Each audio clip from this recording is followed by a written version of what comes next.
بسم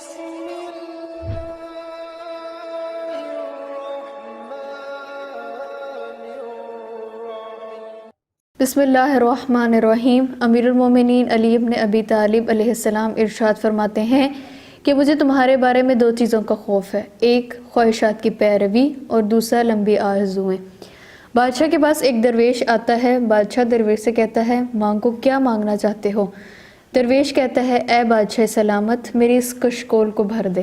بادشاہ اپنے گلے سے ہار کو اتارتا ہے، ہاتھوں سے انگوٹھیوں کو اتارتا ہے اور اس کشکول کے اندر ڈال دیتا ہے، اپنے جیب سے اشرفیوں کو نکالتا ہے، اس کشکول میں ڈال دیتا ہے، لیکن جیسے ہی چیزیں ڈالتا ہے کشکول بڑا ہوتا جاتا ہے اور وہ خالی کا خالی رہتا ہے۔ بادشاہ خزانچی کو بلاتا ہے اور کہتا ہے کہ اشرفیاں جتنی ہیں وہ لے کر آؤ اور اس کشکول کے اندر ڈال دو۔ جب تمام خزانہ خزانچی لے آتا ہے اور اس کشکول کے اندر ڈال دیتا ہے، کشکول خالی کا خالی رہتا ہے۔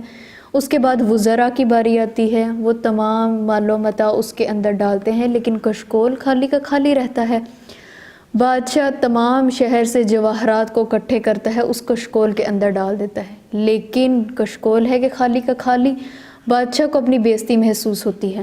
جو درویش ہوتا ہے وہ کشکول کے اندر سے تمام چیزوں کو الٹتا ہے، سلام کرتا ہے اور چلا جاتا ہے۔ بادشاہ ہار جاتا ہے اور درویش جیت جاتا ہے۔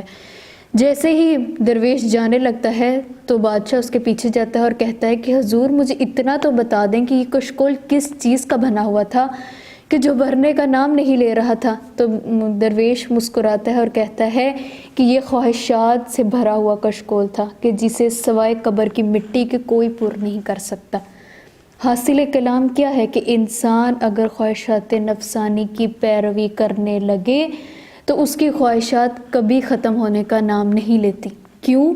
کیونکہ خواہشات ہی انسان کو حق کے راستے سے دور کرتی ہیں اور اس کو آخرت بلا دیتی ہیں۔ والسلام۔